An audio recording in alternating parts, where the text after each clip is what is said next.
Was even worse for pool staff. I think this is the first week I'll reach 40 hours of working.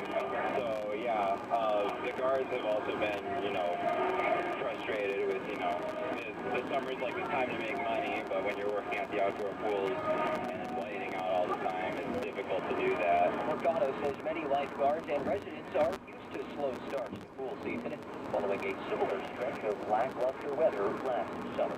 Reporting live in Elgin, Andy Day, News Radio 105.9 FM. Chicago police have released new information about what led to stabbings and a stampede at Navy Pier following last night's fireworks. During an event at the 95th Street Red Line Station, Police Superintendent Eddie Johnson says the trouble began when people exchanged gang signs, starting a fight that led to the stabbings of 2 teens and a third person. Then he says a firework went off and a guard for a private security company told people there was an active shooter, leading to a stampede that he says injured more than a dozen others.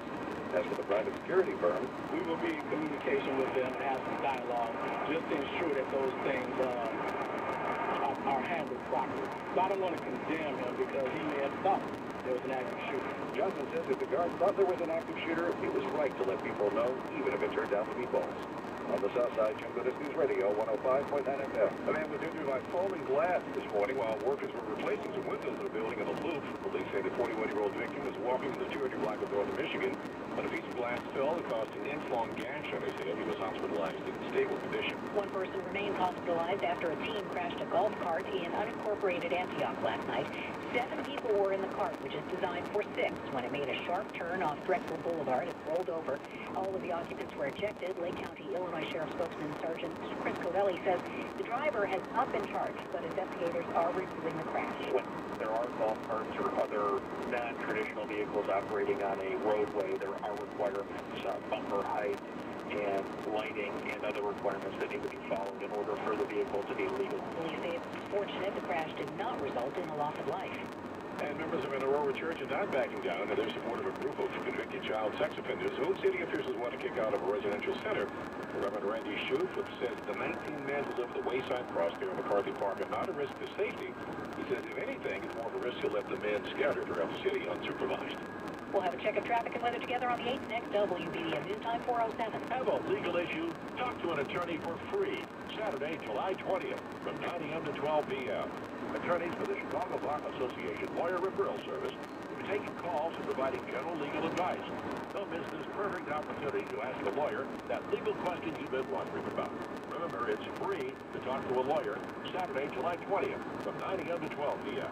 The phone number is 312-554-2001. That's 312-554-2001. Get the aches and pains out of shoe shopping by stepping over to Alamo Shoes. Tired of wearing shoes that don't fit? Get custom measured by a professional at Alamo Shoes for the comfort you deserve.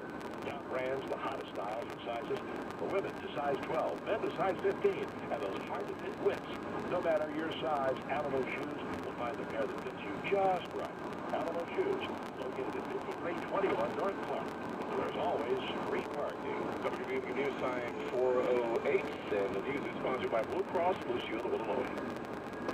WBDM's traffic and weather together on the 8th, and we check the roads first with Trent Harris. Outbound side of the Edens, 19 minutes out to Lake Cook Road. The inbound side is 22 from Lake Cook down to the Kennedy Junction. The westbound spur ramp still backed up from the Edens to the Spur Toll Plaza. Outbound Kennedy, 10 to Montrose, 8 Express is 35 out to O'Hare. The inbound trip, 57 minutes from O'Hare to downtown, 40 from the Edens Junction. The outbound I-27 to Manheim, 42 out to 390. There's still a crash and a stalled truck. It's on the right shoulders just past Route 83. Inbound 52 minutes, 390 into downtown, 37 in from Manheim. Stevenson outbound has backups from Damon to Pulaski and from the Tri-State to County line. 24 out to the Tri-State, inbound to 30 from the Tri-State. We are still seeing delays further south. Northbound I-55 jams past 129 to Arsenal because of ongoing construction in the left lane. Dan Ryan outbound 28 minutes, inbound is 25. I-57 is clear. The outbound Ford a little bit tight coming off the Ryan to before the Stony Island feeder ramp. Southbound Lakeshore Drive still jammed from North Avenue most of the way through downtown. Northbound bumper-to-bumper in pockets from Stevenson all the way up to Chicago Avenue. Southbound Tri-State, typical delays from Toohey to the Bentonville Bridge and down on the south end approaching Halstead. Northbound heavy from Roosevelt to North Avenue. Thankfully, the rest of the tollways are fine.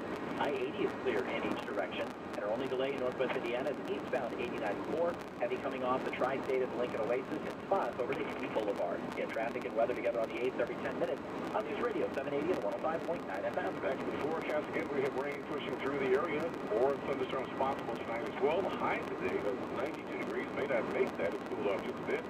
And tonight a low of 70. We have 73 now over here. The lakefront at 80. And the market watch Dow down 44 today. NASDAQ down 8. And the S&P down 5. And we have a news sign. It's 410. The news sponsored by Blue Cross Blue Shield of Illinois. A Chicago Police Department recruit was honored this morning for helping to save a man's life on the West Side Sunday. Probationary police officer Timothy Sweeney was off duty going to pick up a blueberry pie for his grandma when he saw a man lying in the street on Chicago Avenue with his shin bones sticking out. Sweeney used a belt to put a tourniquet on the man who had been hit by a car but was asking about his cell phone. He didn't know what his leg looked like at the time and didn't feel pain right then and there. So I was just trying to get him engaged. I'm like, we'll get your cell phone later. Sweeney spent 2 years as a Chicago firefighter paramedic, but had just been trained at the police academy by Sergeant Brian Berkowitz on life-saving skills adapted from the military. Tourniquets, quick-lock combat gauze, chest seals, pressure bandages to treat these preventable death injuries on right when the wounding happens. Officers say Sweeney helped save the man's life. BNC Party News Radio 105.9 FM. The police have released a picture of a vehicle believed to be the one that struck and killed a motorcyclist on Chicago's northwest side last night. Witnesses told investigators it was likely a 2002-2009 GMC Envoy that struck a 36-year-old motorcyclist who was eastbound on Diversity near Lehman. He was rear-ended by the SUV, thrown from his bike, struck a pole, and pronounced dead at the scene. You can see a picture of the suspect vehicle on our website, WBBMNewsRadio.com. A history-making Chicago publication is leaving print behind. Wednesday's print edition will be the final one for the Chicago Defender, the legendary African-American publication for more than 100 years. It will switch to a digital-only edition beginning July 11th. The company says the media landscape has shifted, and it has to shift the business to prepare for the digital future. The Defender's CEO and vice president sent a letter to advertisers saying they had already made a significant investment in an online platform and have seen encouraging returns. Cisco Codo News Radio 105.9 FM. As an Evanston woman is charged with leaving a 2-year-old son in a parked car at Niles, where the inside temperature reached 110 degrees. A bill introduced this week in Congress could prevent such incidents. Chicago Congresswoman Jan Sukowski co-sponsors the Hot Cars Act. It would require all new vehicles to have an alert system to tell drivers when anyone is left behind in a marked vehicle. Janet Fennell is head of the KidsInCars.org group, which is behind the bill. She says, in only 60% of the cases, parents don't realize they left their children behind. You think this can't happen to you. That's the biggest mistake one would ever make. In almost